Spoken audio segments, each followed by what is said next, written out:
Ouais, j'ai grossi, ouais. Eh bien salut à tous, j'espère que vous allez bien, j'espère que tout se passe bien pour vous en ce moment, Noël arrive, Nouvel An arrive, tout se passe bien pour vous, j'espère. Je suis actuellement dans un nouveau décor que je me suis créé spécial, c'est en train d'arriver, regardez, j'ai les... Pas du tout, c'est la chambre de mon fils. J'en profite de faire une dernière vidéo dedans avant qu'il soit là, parce que après, déjà je ne faisais pas de vidéo sur cette chaîne, alors en plus, avec un gamin, voilà. Et du coup j'ai l'impression que vous avez aussi cette impression que en ce moment je suis partout sauf sur ma chaîne. Je suis sur la chaîne de Porto, sur la chaîne de Rihanna, sur la AAA TV, ce je stream pour l'équipe AAA tous les jours entre 14 et 16, je suis en streaming sur la team AAA. Alors du coup, j'ai vu une vidéo dernièrement de Chris Game, un youtubeur que je suis grâce à la Redbox, on va pas se mytho, hein, si tu passes par là, salut, qui explique son expérience qu'il a eue avec son plâtre. Et je me suis dit, tiens, t'as une putain de story time à faire, pourquoi pas le faire, tiens. Alors du coup, il faut savoir que je me suis pété littéralement le poignet à l'âge d'à peu près 11 ans, je crois. Tout simplement, et voilà, je me suis pété au niveau de l'os de croissance du poignet. Donc, je vais vous montrer, voilà, j'ai une petite cicatrice qui est bien caché parce que je suis très poilu juste ici là, voilà, et aussi une petite cicatrice juste ici, et ça je vous l'explique en même temps parce que tout est lié. Déjà on va commencer par le début, hein. On était chez un ami qui s'appelle Kylian, un ami d'enfance, si tu passes par là, salut, toboggan de merde, on faisait du toboggan. Le toboggan c'est incroyable en fait, parce que du coup on s'amusait à faire les touteux, tu vois, genre en mode hey je le fais debout, hey je le fais assis, hey je le fais à l'envers. Et qui l'a fait à l'envers? C'est moi. On se tapait des barres, etc. Puis d'un coup je fais hey regarde je vais le faire à l'envers, je vais le faire à l'envers. Lui qui était là en mode bah oui c'est rigolo quoi. Donc je me mets à l'envers, etc. Je commence à glisser. Et en fait je panique. Je sais pas si vous voyez, c'était des toboggans qui faisaient ça et ça. C'était vraiment pout.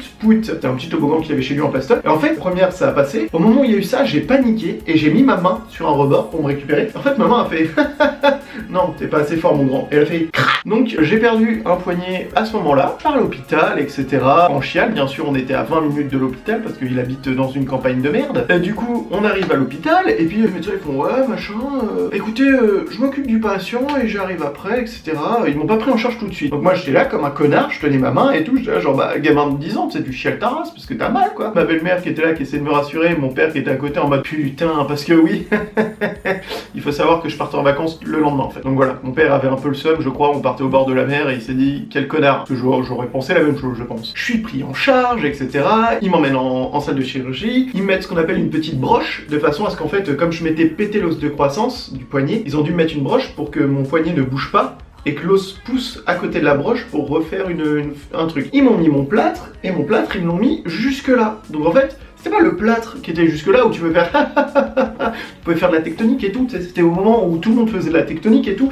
Bah non, moi j'étais comme ça en fait. Voilà, je pouvais pas, je pouvais faire le robot, mais je pouvais pas faire ça. Voilà, j'étais comme ça. Regarde le robot. Ils me mettent le plâtre, etc. Moi je sors du truc, je me dis bon bah tant pis, voilà, j'ai niqué mes vacances, hein, on va pas se mytho. On part au bord de la mer et on m'explique bien avant de partir qu'il ne faut pas du tout mouiller le plâtre. Je me dis ok, tu vois, tant pis, je vais à la mer, bah tant pis, je vais me baigner comme as et puis je vais avoir l'air d'un con, comme, enfin le seul, du coup, forcément je me suis mis un plâtre. Vous pouvez mettre un sac plastique ou autre autour du plâtre. Sauf que comme c'était pas un plâtre qui arrivait là et que c'était un plâtre qui arrivait là, la seule chose qui faisait la taille de mon plâtre, enfin de mon bras, c'était quoi à votre avis? Un sac poubelle. Oui, je prenais mes douches et je me baignais avec un sac poubelle, oui. Ouais. Bah le seul déchet dans la mer c'était moi, hein. Bah le sac poubelle était pris, de toute façon on pouvait m'embarquer, hein. J'étais un vrai déchet. Tout le monde me regardait en mode ouais, pauvre gamin. Et t'avais les autres, les gamins qui avaient mon âge qui m'ont regardé le déchet. Enfin bref, un jour ça me grattait, juste là, ça me grattait. Et du coup j'ai fait, putain, j'ai rien pour me gratter, je cherchais avec mon doigt, mais mon doigt il allait là, tu vois, j'ai un petit doigt de 11 ans. Alors j'essaye tout, règle et tout, je regarde mon compas, je le prends, je fais... pas une bonne idée, tu vois, donc je repose le compas, je prends un stylo, je me dis yes, un petit stylo et tout, et l'intelligence du type, au lieu ouais, à 11 ans j'étais con, au lieu de retourner le stylo, bah en fait j'ai un cheveu qui me dérange alors que j'en ai même pas sur le crâne. C'est incroyable. Au lieu de me gratter côté cul du stylo, qui a eu l'idée de se gratter côté bouchon et devinez ce qui s'est passé, le bouchon est resté. Voilà. Ouais. Donc je me suis gratté, j'étais genre franchement j'ai jamais autant kiffé de ma vie, tu vois. J'ai joui, hein. J'ai littéralement joui. Hein. J'étais genre je me grattais et puis j'enlève le stylo et je fais tiens il manque un morceau, tu vois. C'est bizarre ce stylo là. Bon, je vais essayer de le récupérer, tac, j'arrive pas, une règle, machin et tout. Enfin bref, et puis je me dis bon bah tant pis, nique sa mère, voilà. Et puis j'en parle pas du tout à mes parents. Donc du coup on part à la mer, etc. Comme je vous explique, le seul déchet dans la mer c'est moi. Une semaine avant de partir de là-bas, parce qu'on y est parti 2 ou 3 semaines je crois, je dis à mes parents en fait avant de partir en vacances je me suis gratté et je crois que le bouchon est encore là. Bon mais t'es sérieux, pourquoi tu nous l'as pas dit avant, etc. J'étais con en fait, j'ai dit bah non en fait, je l'ai pas dit parce que je trouvais pas ça intéressant, enfin bref. Mes parents regardent, ils tirent un peu sur le plâtre, etc. Et puis ils me disent oui t'as un bouchon, faut qu'on te l'enlève, etc. Donc on commence à essayer de me le retirer avec tout et n'importe quoi, et puis à un moment donné mon père revient.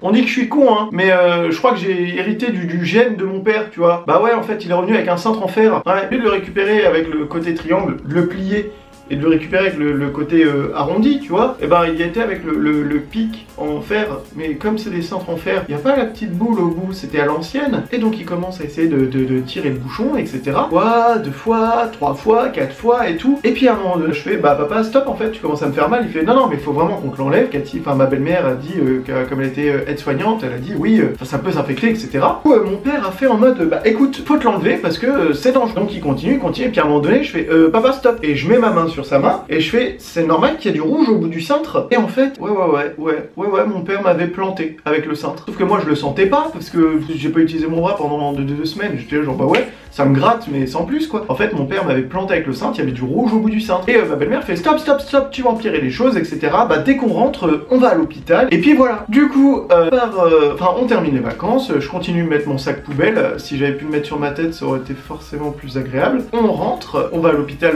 un jour après pour qu'il m'enlève. Je suis bien resté une semaine et demie avec du sang dans le plâtre qui était enfermé, pas à l'air libre, etc. Parce que mon plâtre, ouais, elle venait littéralement là, comme je vous l'ai dit au début. On arrive à l'hôpital, la nana elle me dit ouais bah écoutez, allez patienter là-bas, faut que vous enlevez le bouchon, et puis si ça a saigné, c'est dangereux. Donc elle me fout dans un truc, dans une pièce, etc. où il y a juste une table, il n'y a pas de ligne, rien, il y a juste une table, une chaise, je la vois, elle se lève et elle revient, mais avec une scie sauteuse. Et là, je me suis dit putain, mais j'ai jamais autant flippé de ma vie quoi. Elle est arrivée avec la scie sauteuse, mais la scie sauteuse, vous voyez, c'est la petite lame là, qui quand on appuie, ça fait. Et du coup je me suis dit mais elle va littéralement me couper le bras en fait, elle ne sait pas ce qu'elle fait, c'est pas possible. Elle fait détendez-vous, faut qu'on vous coupe le plâtre entier pour vous l'enlever et après je vous remettrai un plâtre là pour terminer, etc. Je fais bah non en fait, vous allez pas mettre ça là, vous allez me couper le bras. Elle fait non vous inquiétez pas, c'est fait exprès, enfin elle me tutoyait hein. Elle dit non t'inquiète pas et tout, je vais te le couper, le plâtre, mais ça va pas te toucher le bras parce que la lame était petite. Je fais genre non vous mettez pas ça là, vous allez me couper le bras. Et t'es genre non t'inquiète pas. Et puis à un moment donné ma belle-mère m'a dit bah ferme ta gueule et fais-toi couper parce que c'est dangereux. Résultat j'étais comme ça, comme si on m'opérait, on allait me couper le bras, tu vois, j'étais genre allez-y. Je t'aimais mon bro, allez-y, vous pouvez y aller. Tout se passe bien finalement, hein, parce que comme m'avait expliqué, la lame n'atteignait même pas la peau. Il m'enlève le plâtre, et puis ma plaie était comme as, toute violette, et ça commençait à se faire du sang noir, etc. Et elle fait oulala. Donc entre temps ils ont récupéré le bouchon, elle m'a un peu regardé en mode il est con ce môme, va falloir nettoyer tout ça, hein, et puis va falloir enlever la croûte. Pour nettoyer, un petit pansement, et on va vous mettre un plâtre plus bas. Du coup, elle commence à nettoyer, elle enlève la croûte, elle a plein de pus, de machin et tout. Elle fait, écoute mon grand, c'est pas que je veux te faire peur, etc. Mais 2 semaines après, on devait te couper le bras en fait, parce que ta plaie était en train de pourrir et tu allais plus pouvoir utiliser ton bras. Et là, j'ai fait, à cause d'un bouchon, de ma première connerie, de base, de me dire, oui, Jérémy, t'as un grain, t'es con, tu vois, t'es vraiment con. Te gratter avec un stylo mais côté bouchon c'est con. Mais après je me suis dit, bah, papa en fait me gratter avec un cintre côté coupure c'est encore plus con.